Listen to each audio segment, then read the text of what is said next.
This is just going to be a quick guide on how Milestone of Radiance and how the chests and all the rewards work.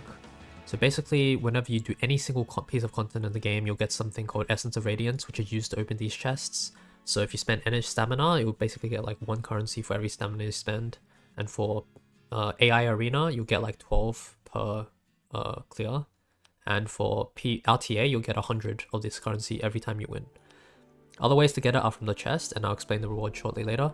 So there's also this reward called Glory Coin, this currency, which is used in Glory Shop with lots of really good rewards. New players have a different path, completely different path with different rewards in every chest, and a different currency as well with a separate shop, but I'm pretty sure after they clear that path, they'll also be brought to this one. So for the types of rewards you can get, there are 5 different rewards. First of all, there's straight up Glory Coins, which is pretty nice actually because you don't get enough to clear out the shop, so you want as many Glory Coins as possible at this time. So then there's 4 other rewards, which are the 4 different tiers of chests. So the first one is the lowest tier of chests, which looks like this, and has pretty decent rewards, honestly, for a low tier chest. But you definitely do not want the Potion and Ascension and Awakening Elixir, because these are the 2 worst rewards by far. The rest of them are pretty good, and again, you want as many Glory Coins as possible if you want to buy as many things from the shop as possible, because currently you won't get enough currency to clear everything out. Second of all, every single chest has their unique own upgrade chance. So for the low tier chests, there has a 25% chance to upgrade to the next tier. So I'm just going to call this a tier 1 chest. Has a 25% chance to upgrade to the tier 2 chest. And it can chain multiple times. So even if you start on this chest, there's a chance you can chain to the highest tier of chest. So this is the second tier of chest and has better rewards. Like reset stones are pretty nice.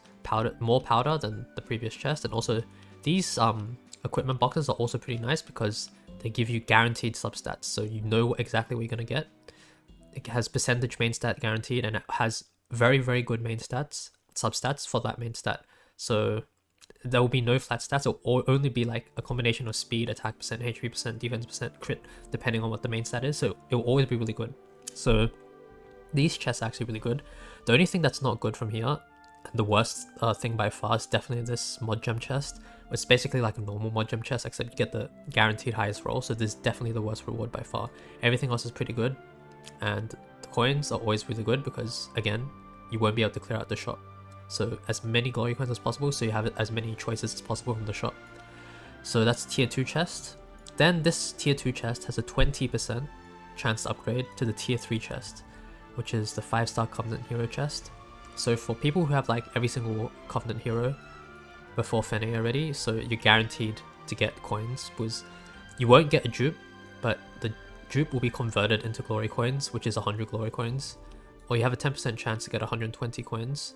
So if you don't have every single unit in game, I guess it's better to not get a dupe, because you want to fill out your Pokedex, right?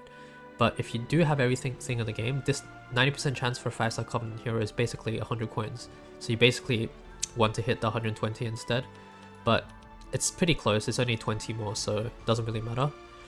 And for this chest, there is a 10% upgrade, 10% chance to upgrade to the next tier, the highest tier of chest, which is the ML5 chest. So if you have every single ML5 in the game, it will give you not a dupe, but instead of a dupe, it will give you 500 coins instead. So out of all the chests you want to upgrade, you really want to upgrade this because it has the highest potential reward to either give you a new ML5 or 500 coins, which is massive. So yeah, so this chest is also naturally appears on the path, so you don't have to worry about having to upgrade to get ML5s. So for new players, this chest like lets you select from 1 out of 3 new ML5 choices that you don't have, so it's really OP for new players.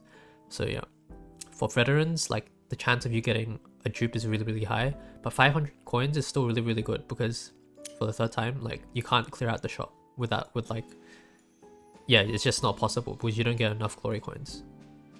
And yeah, that's about it. So you keep buying the chest and unlocking the next reward until you get to the final reward. For the veteran path, it goes up to 150 for the last random ML5.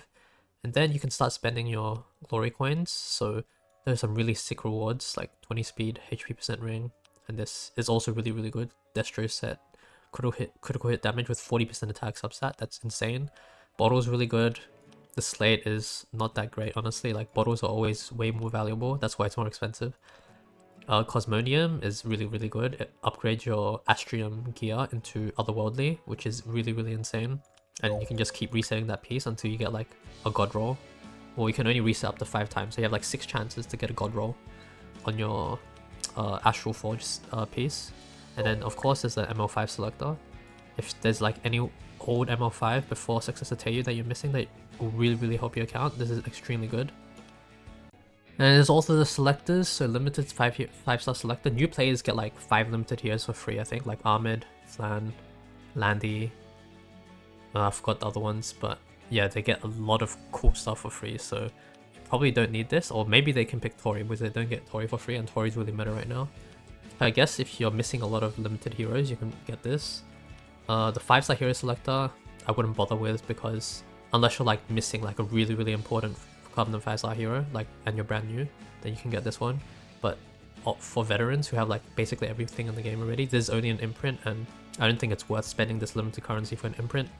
And 5-star artifact selectors are always really good, and it's even cheaper than the hero one for some reason, even though artifact selectors are way better than hero selectors, because bottles are way more valuable. So yeah, it's basically like a bottle for non-limited artifacts, because for bottles you really want to save it for limited artifacts, yeah. So this would be really nice, especially for the pay-to-win Covenant artifacts, because like the ones that have like percent chance, unless they're at plus 30, which is 100% chance. So yeah, just use this on one of the really good artifacts like Holy Sacrifice, or there are a lot of good ones like Sigurd Scythe, Holy Sac, Wind Rider, for example, yeah.